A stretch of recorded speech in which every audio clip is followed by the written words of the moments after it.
वंदे मातरम, जय श्री राम। आपका हमारे चैनल में एक बार फिर से स्वागत है। तो आज हम इलेक्ट्रिक चार्जेस एंड फील्ड्स का एक्सरसाइज का क्वेश्चन नंबर 1.7 की बात करेंगे। तो एक बार आपके लिए क्वेश्चन रीड कर लेता हूँ। आपके पास ये प्योरली एक थ्योरेटिकल क्वेश्चन है, तो इसमें क्या कंसेप्ट रहेगा, किस तरीके से इसको आंसर कर सकते हैं आप, उससे रिलेटेड हम चीजों को डिस्कस करेंगे।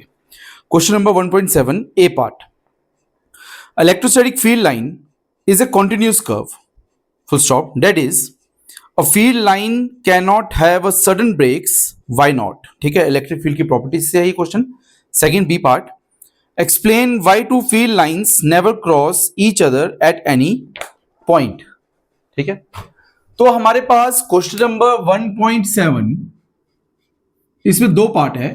ए पार्ट कि इसमें हमने बताना है कि जो आपके पास इलेक्ट्रिक फील्ड लाइंस होती है, it is a continuous curve. इसको समझना, थ्योरेटिकली भी हम इसको आंसर कर सकते हैं, मैथमेटिकल भी इसको आंसर कर सकते हैं, किस तरीके से रिप्रेजेंट करना है। एक चीज समझना, वो कहता है कि अगर कोई भी रीजन जहां पे फील्ड लाइंस एग्जिस्ट कर रही है, कोई भी रीजन जहां पे फील्ड लाइंस एग्जिस्ट कर रही है, अगर हम इसके आसपास किसी चार्ज पार्टिकल को रख देते हैं तो उस चार्ज पार्टिकल में एक कॉन्टिन्यूस फोर्स लगेगी। अगर कॉन्टिन्यूस फोर्स लगेगी, इसका मतलब वहां पे जो फील्ड लाइंस है वो भी कॉन्टिन्यूस है। ऐसा नहीं हो सकता कि वहां पे छोटी मोटी ब्रेक्स आ जाए तभी वो फोर्स भी कॉन्टिन्यूस लग रही है।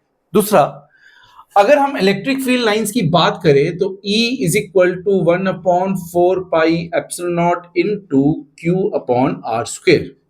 ये इलेक्ट्रिक फील्ड लाइंस के लिए एक्सप्रेशन है। If R is equal to infinity, E क्या हो जाएगा इस केस में? 0। ध्यान रखना, वो कहता है जब आपके पास डिस्टेंस इंफिनिटी होगा, इंफिनिटी की डेफिनेशन अपने आप में एक अलग चीज है, बट वो यहां पे कह रहा है जब डिस्टेंस इंफिनिटी होगा तभी इलेक्ट्रिक फील्ड क्या होगी? 0। Therefore electric field lines is a continuous in any area. ऐसा नहीं है कि वहां पे किसी भी जगह पे सडन ब्रेक्स आ जाएगा और चीजें कंटिन्यूटी में रहेगी। ठीक है, दूसरा पार्ट बी पार्ट में बोलता है कि अगर दो electric field lines never crosses each other, इसको एक्सप्लेन करना है कि आप इस तरीके से कैसे कह सकते हो। समझना इसको, if two field lines crosses each other, let it be आपके पास दो field lines crosses each other, ये कंडीशन आपके पास एक कंट्राडिक्टिंग मेथड की तरफ में है। प्रॉपर्टी कह रही है कि two field lines never crosses each other, इसको एक्सप्लेन करना है। हमने बोल दिया कि लेट अस से कि two field lines crossing each other, if they are crossing each other तो टेंजेंशियली यहां पे दो डायरेक्शन डेवलप हो जाएगी।